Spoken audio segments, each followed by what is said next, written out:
오늘 예수님이 가르쳐 주신 말씀 산상수훈 11번째입니다. 주제는 걱정 말아요 그대. 이 주제를 가지고 하나님 말씀을 같이 공부하도록 하겠습니다. 우리가 지난주에 배운 레슨은 무엇을 먹을까, 무엇을 마실까, 무엇을 입을까 하고 걱정하지 말아라. 인생 걱정이죠. 우리 삶에는 걱정이 없을 수가 없어요.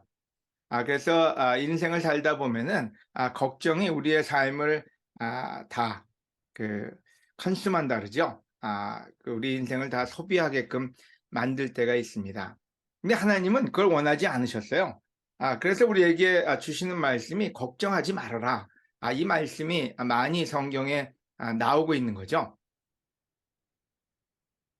그래서 그 다음 구절에 보면은 마태복음 6장 32절 이런 것들은 모두 믿지 않는 사람들이 애써 구하는 것이다. 하늘에 계신 너희 아버지께서는 이 모든 것이 너희에게 있어야 할 것을 다 알고 계신다. 여기서 분리를 시켰어요. 믿지 않는 사람들이 애써 구하는 것이라고요. 그 다음에 표현을 하늘에 계신 너희 아버지, 우리 아버지, 여러분의 아버지께서는 여러분이 뭐가 필요한지를 알고 계신대요. 자, 알고만 계실까요? 자, 그 부분에 대해서 준비하고 계시다는 얘기죠. 그래서 오늘 여러분이 믿지 않는 사람이 애써 구하는 것이 무엇이고 그들이 애써 구했을 때 오는 삶은 무엇인가 한번 생각해 보면 좋을 것 같아요. 우리가 run after, 영어로 그런 표현을 썼어요. 뭔가를 우리가 막 추구하는 거죠. 진짜로 갖고 싶고 얻고 싶고 쟁취하고 싶은 것들. 그런 것들이 우리한테 걱정을 주는 거죠. 근데 아버지께서는 우리의 욕심을 채워주겠다는 건 아니에요. 우리가 필요한 것이 무엇인지를 알고 계시다고 얘기하죠. 또 오늘 첫 번째 포인트는요. 지난 그 설교에 이어서 걱정하지 말고 사랑을 해라. 이게 첫 번째 포인트입니다. 우리 마가복음 10장 17절, 그 다음에 21절, 22절 우리가 함께 읽어보도록 하겠습니다. 예수님이 길을 가시는데 한 사람이 달려와서 무릎을 꿇고 선한 선생님, 제가 무엇을 해야 영원한 생명을 얻겠습니까? 하고 물었다. 중간에 있는 부분은 생략하고요.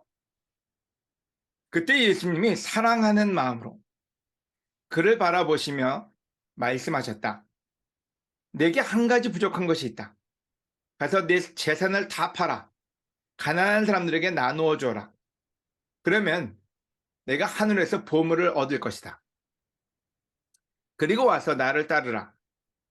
그러나 그는 재산이 많으므로 이 말씀을 듣고 근심하며 가버렸다.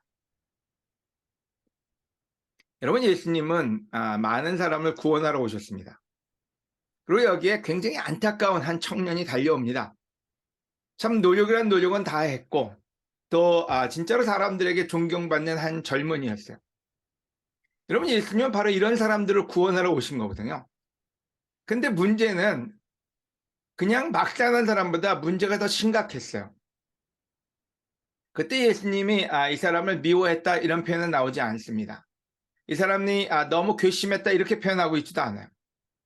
이 청년을 향해서 사랑하는 마음으로 그를 바라보시면서 말씀하셨다. 그래서 실질적으로 예수님은 사랑하는 마음으로 이 청년에게 진실을 얘기해 준 거죠. 근데 우리가 한 가지 조심해야 될 게 있다면 우리는 사랑하는 마음보다는 걱정하는 마음으로 짜증을 내거나 화를 내거나 어떤 사람을 책망을 할 때가 있다는 거예요. 근데 예수님은 신기하게도 이 사람을 책망하거나 이 사람한테 짜증을 내거나 답답해한 게 아니라 그냥 사랑하는 마음으로 굉장히 젠틀하게 아주 부드럽게 얘기하셨어요. 내게 한 가지 부족한 것이 있구나. 가서 내 재산을 다 팔아 가난한 사람에게 나누어 주어라. 그러면 내가 하늘에서 보물을 얻을 것이다. 그리고 와서 나를 따르라. 물론 젠틀하지만 내용은 굉장히 스트롱했죠. 강했죠. 그리고 예수님은 그에게 그의 선택을 기다리셨어요. 여러분 우리가 자녀를 키우다 보면은 참 이쁠 때도 있고 또 참 자랑스러울 때도 있고 하지만 걱정될 때가 더 많죠. 제가 오늘 그냥 자녀를 빗대서 이 주제를 얘기하고자 합니다. 여러분 자녀를 우리는 어떤 때 사랑하기보다는 걱정을 할 때가 더 많아요. 제가 저희 자녀 양육 우리 지우지아를 키우면서 가장 많이 한 실수가 사랑보다는 걱정을 더 많이 한 것 같아요. 잘못되면 어떡하나? 이걸 이해하지 못하면 어떡하나? 잘못된 친구를 만나면 어떡하나? 하나님을 사랑하지 않으면 어떡하나? 이런 그 걱정이 실질적으로 저의 사랑을 방해하지 않았나? 때로는 그런 생각을 한 적도 있어요. 사랑이 걱정이다. 사랑하니까 걱정하지. 맞는 말이에요. 하지만 사랑하니까 걱정하는데 걱정이 사랑을 넘었으면은 그다음에는 문제가 더 많이 발생하는 거를 깨닫게 된 거죠. 그래서 오늘 첫 번째 포인트는 여러분 걱정보다는 사랑을 하라는 거예요. 한 예를 들어서 우리 마태복음 26장 50절에 보면요. 예수님이 유다에게 친구야 내가 하고자 하는 일을 어서 해라 하시자 그들이 달려들어 예수님을 붙잡았다. 친구 유다 이게 말이 되나요? 예수님이 자기를 팔아넘길 자기를 배신할 유다를 끝까지 친구야 내가 하고자 하는 일을 어서 하라 하시자. 이런 때로 어떤 사람들은 예수님이 미션에 실패했다 이렇게 얘기를 합니다. 특별히 유다를 보면서요. 예수님이 유다를 선택했지만 그를 영적으로 만드는데 실패했다. 여러분 예수님은 모든 일에 완성을 하셨다 이렇게 얘기하고 있잖아요. 하지만 사랑에 실패하지 않으신 거예요. 원수가 됐든 자기를 안 따르는 사람이 됐든 그들을 끝까지 사랑하신 게 예수님의 성공이지 누군가를 완전히 바꿔놓은 게 성공은 아니에요. 여러분 우리가 때로는 우리는 우리의 그 업적을 생각을 할 때가 있어요. 내가 누구를 바꿔놨기 때문에 내가 성공한 것이다. 내가 무언가를 이루었기 때문에 성공한 것이다. 근데 예수님은 뭔가 이루겠다 이게 아니라 난 사랑을 하겠다 하고 이 땅에 오신 거거든요. 그래서 누가 됐든지 간에 원수가 됐든 바리새파 사람들이 됐든 아니면은 자기를 따르는 사람이 됐든 간에 모두를 사랑하시는 거예요. 근데 그 사랑에는 컨트롤링 누군가를 어떻게든지 간에 바꿔서 억지로 바꿔놓겠다 이건 없었어요. 그냥 그들이 어떤 상태에 있든 가지 끝까지 사랑하겠다. 그 마음이 있었던 거죠. 우리 자녀들이요. 여러분 자녀들이 여러분 마음대로 안 될 거예요. 또 여러분이 마음대로 미래가 정해지지 않을 수도 있어요. 우리는 그들의 많은 것을 바꿔줄 수는 없지만 그들을 끝까지 사랑할 수는 있어요. 근데 우리는 걱정하느라고 사랑을 뒤로 할 때가 더 많아요. 이 구절은 얘기합니다. 에베소 4장 제가 제일 좋아하는 성경 말씀 중에 하나인데요. 오히려 우리는 사랑으로 진리를 말하며 모든 일의 머리가 되신 그리스도를 닮아가야 합니다. 여러분 이 얘기는 우리 주위에 있는 많은 어려운 상황 속에서도요. 우리가 해야 될 일은 사랑으로 진리를 말한다. 여러분 이 말은 굉장히 어려운 말입니다. 우리가 그냥 진리를 얘기해야 돼. 내가 아무 말이나 하면 돼. 이 에베소는 그렇게 얘기하고 있지 않아요. 남들을 세울 수 있는 말, 덕이 되는 말, 그런 말을 사랑으로 전함으로써 누군가를 세우기 위해서 노력하라고요. 하지만 그 말을 한다고 해서 사람들이 다 듣고 쫓아오는 건 아니에요. 거기에는 분별력이 필요하죠. 그 다음에 29절 31절에는 더러운 말은 입 밖에도 내지 말고 기회가 있는 대로 남에게 도움이 되는 유익한 말을 하십시오. 여러분은 모든 악독과 격정과 분노와 말다툼과 비방과 모든 악의를 버리십시오. 여러분 이 구절은 표현을 합니다. 우리로 하여금 사랑을 하되 어떤 때 우리가 사람들에게 잘 되라고 하는 말도 있는데 그 말이 어떤 때는 굉장히 유익이 되지 않을 때도 있어요. 또 우리의 걱정에서 나오는 말들은 사람들에게 좀 더 발전할 수 있게끔 돕지 않고 그들을 더 디스커리지 좀 더 낙담하게 만들 수도 있죠. 또 오늘 첫 번째 포인트는 굉장히 클리어합니다. 예수님이 우리한테 걱정하지 말아라. 그 얘기는 아무것도 하지 말아라가 아니에요. 걱정보다는 사랑을 하라고요. 예수님은 유다를 걱정하신 게 아니라 사랑을 하셨어요, 끝까지. 그 사랑에 반응을 하면은 유다는 repent, 회개할 수가 있었을 거고요. 반응을 못하면은 그건 본인의 선택이 됐을 거예요. 또 부자 청년이요. 그가 왔을 때 그는 예수님께 많은 걸 강구했지만 예수님은 그에게 줄 수 있는 건 사랑밖에 없었어요. 왜요? 그의 마음이 고집스러웠기 때문에 예수님의 말씀이 들어가지는 않았어요. 하지만 언젠가 어느 순간인가 그 말씀이 기억나서 예수님께 다시 돌아올 수 있는 기회가 될 수 있지도 않을까요? 저는 우리 아이들을 키우면서 한 가지 배우는 게 있다면요. 내가 아이들을 걱정하기보다는 오늘도 우리 아이를 사랑해야 되겠다. 그래서 제 걱정의 마음이 전달되기보다는 제 사랑의 마음이 전달됐으면 좋겠다. 그게 요즘 제가 배우고 있는 부분이고 또 여러분한테 특별히 나누고 싶은 부분 중에 하나예요.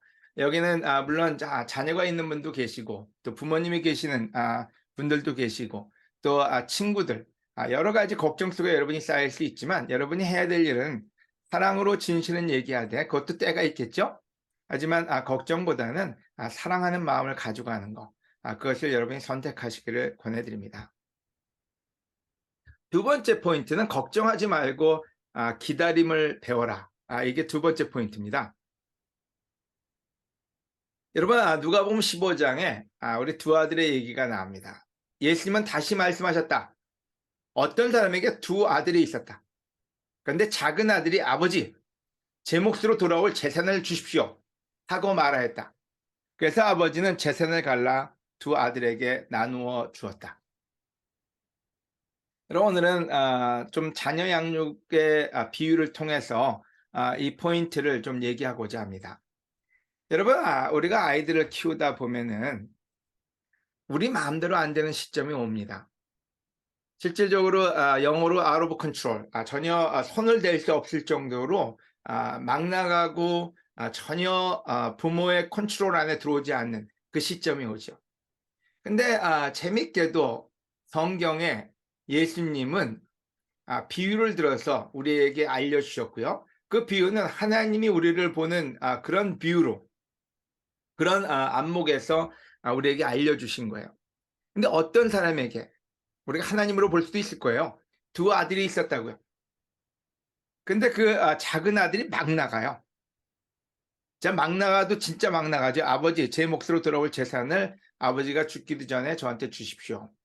자, 이 상태가 됐다는 얘기는요. 아버지의 말이 전혀 들어가지 않는다는 얘기죠. 상식을 벗어났고요. 실질적으로 도덕성도 없어졌고요. 진짜 자기 생각밖에 없는 티네이저가 된 거죠. 여기 사진 보면은 뭐 고등학생인지 중학생인지 모를 나이에 담배 피고 술 먹고 뭐 나가서 자기들 하고 싶을 때 그때 여러분 우리가 아이들을 키우다 보면 우리 아이들이 그 시점에 오는 걸 봐요. 어떤 때는 그게 중2병이라고 얘기하는 사람도 있고 또 어떤 사람들은 그게 사춘기라고 얘기하는 사람도 있고 진짜 상식적인 게 안 들어오는 그 시점이 있어요. 근데 하나님은 그것이 이상하다고 얘기하지 않고 성경에다가 그럴 때가 있다고 적어 놓은 거예요.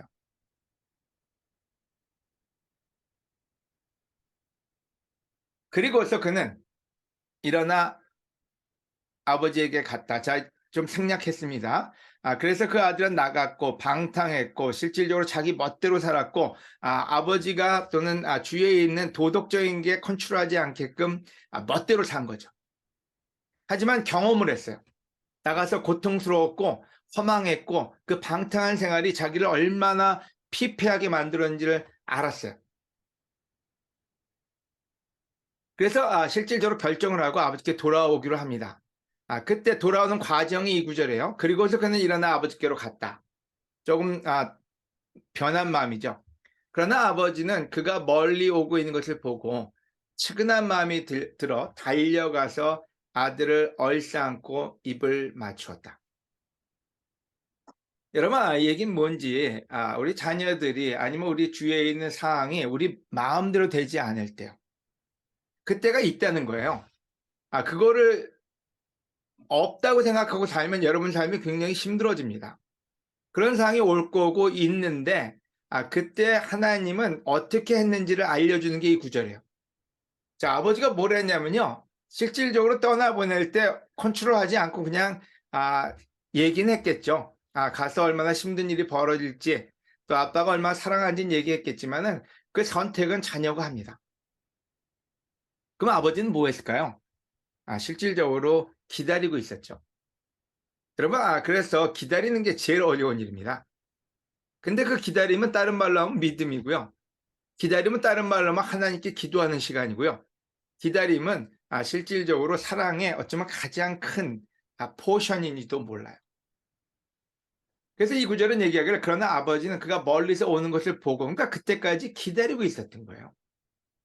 그리고 돌아오는 그 시점에는 측은한 마음이 들어서 달려가서 아들을 얼싸안고 입을 맞추는 그러한 아름다운 스토리를 이 구절은 담고 있습니다. 그러자 아들은 아버지, 제가 하늘과 아버지께 죄를 지어 이제 아버지의 아들이라고 할 자격도 없습니다. 라고 하였다.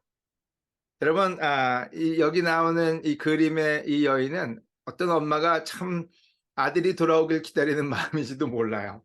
하나님이 언제 그 시간을 주실까? 하나님이 언제 그런 축복의 시간을 주실까? 여러분, 어쩌면 이 방에 있는 여러분 모두가 기다림이 있을지 몰라요. 자녀에 대한 거, 남편에 대한 거, 미래 결혼에 대한 거, 아니면 여러분 친구에 대한 거, 아니면 여러분이 원하는 소원의 그 기다림이라는 건 참 어렵습니다. 하지만 그 기다림이라는 것이 여러분 인생에 계획되어 있지 않다면, 여러분 인생에 그것이 들어가 있지 않다면 여러분의 인생은 실패하는 인생이 되어버리고 말아요. 또 오늘 두 번째 포인트는 여러분의 인생의 계획 속에 기다림을 꼭 집어넣으라는 거예요. 인내 시간이 있을 거라는 걸 꼭 집어넣으라고 저는 권하고 싶어요. 그래서 걱정하기보다는 기다림을 배우라고요. 기다림을 제대로 배우지 않으면 여러분 그 기다림의 시간에 여러분의 성격이 파괴되고 여러분의 가정이 파괴되고 여러분의 관계가 깨어집니다. 기다리지 않고 여러분이 뭔가 그 프러스트레이션이 와서 여러분이 액션을 취하거나 여러분 스스로를 판단하게 되면은 여러분이 망가져요. 그래서 걱정보다는 기다림을 배우고 그 기다림 속에서 여러분을 하나님과 가까이 한다면은 여러분의 인생은 실패의 인생이 아니라 축복의 인생으로 변화될 수 있다고 성경은 가르쳐 주고 있어요.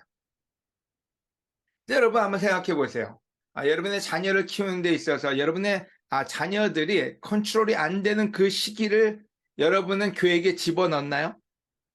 대부분의 사람들이 내 자녀는 처음부터 죽을 때까지 잘 멋있게 문제없이 건강하게 지낼 거야. 그렇게 여러분이 생각하고 여러분의 자녀를 키운다면은 여러분은 자녀 양육에서는 실패할 거라는 거예요.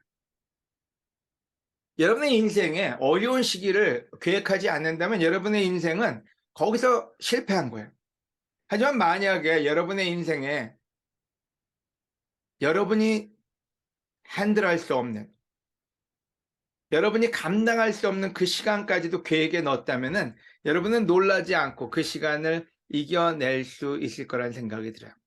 좀 여기서 보듯이 여러분 자녀를 키우고 여러분의 인생을 살고 여러분의 어쩌면은 많은 걸 계획할 때 추억, 순종, 세례, 교육 이런 건 다 있는데 만약에 인내의 시간을 집어넣지 않는다면 여러분의 인생은 여러분이 원하는 대로 엔딩이 되지 않겠죠.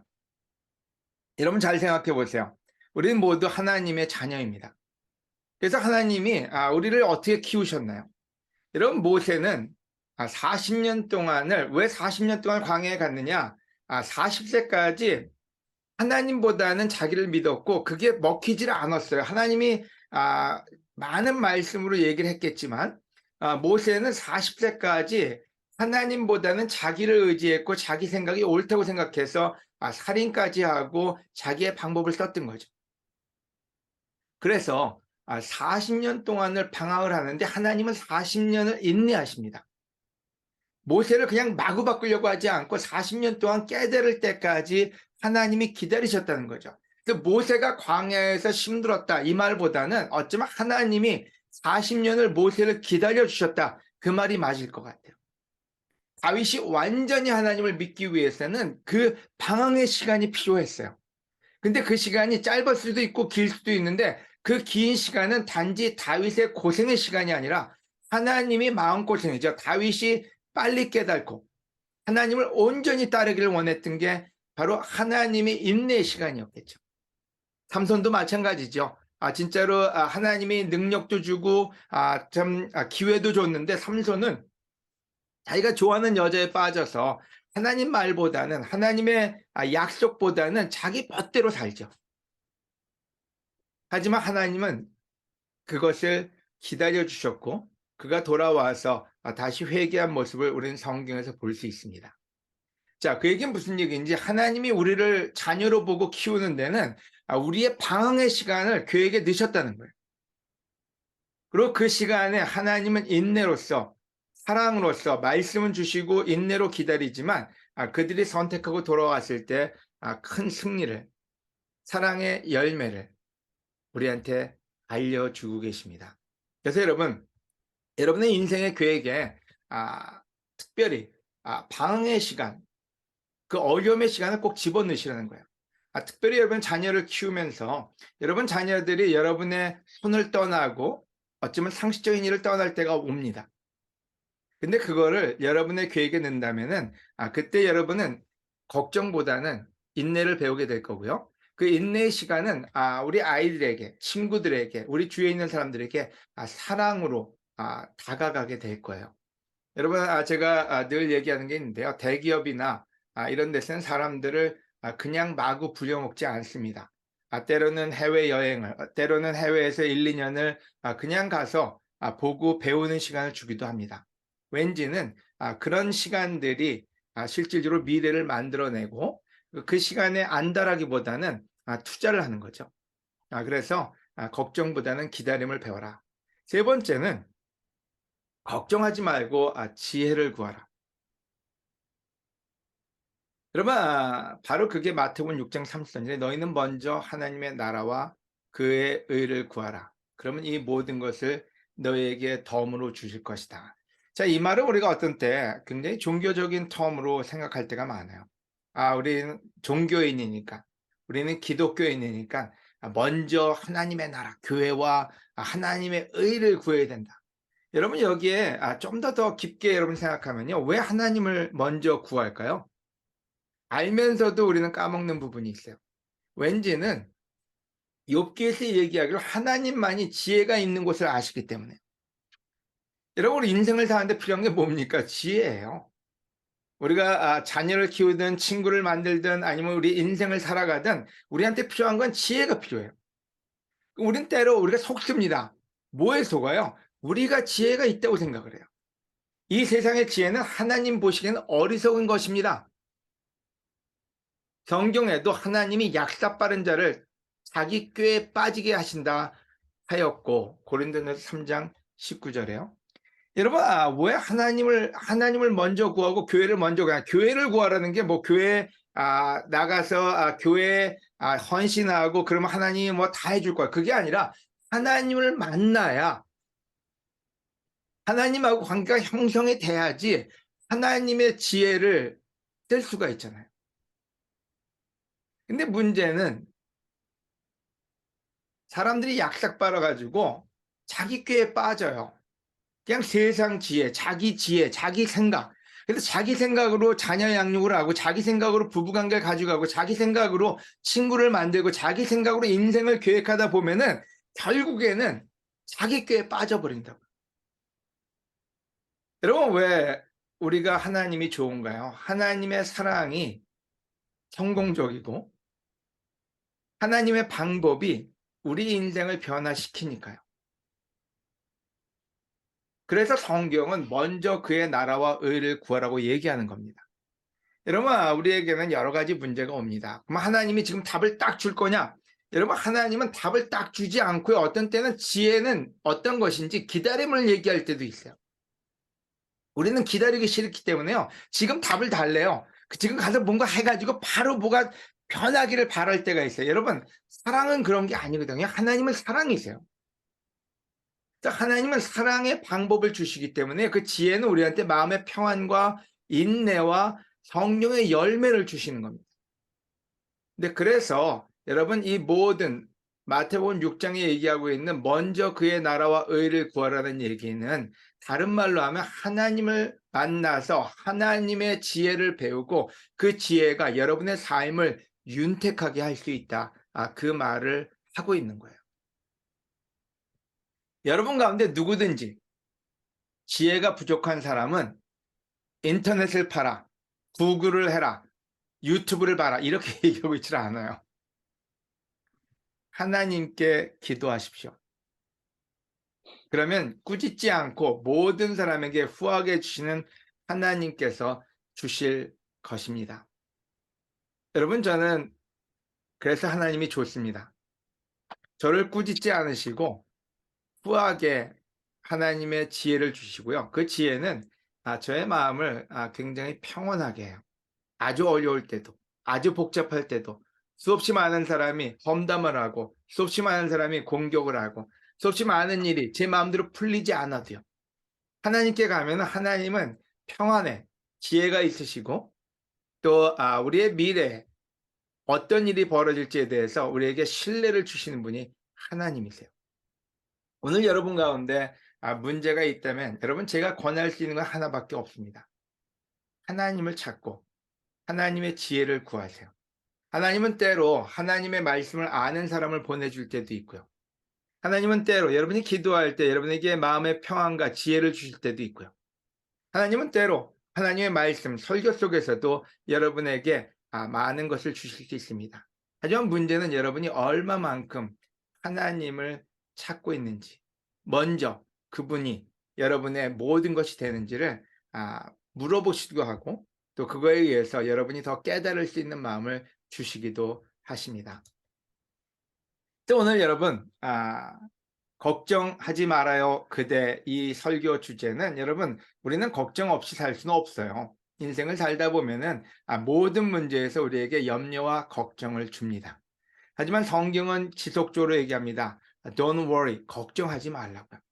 자, 이 얘기는 걱정하지 말라고 그냥 나이브하게 그냥 있어라가 아니라 걱정하지 말고 걱정보단 사랑을 하고 걱정보다는 기다림을 배우고 그 모든 지혜가 되시는 하나님께 여러분의 걱정과 염려를 ask하고 하나님이 어떤 말씀을 여러분한테 디렉션을 주는지를 찾아보라고 말씀을 하십니다. 그래서 다시 한번 여러분 이 시간 무엇보다도 여러분의 인생이 걱정으로 가득 차지 않았으면 좋겠어요.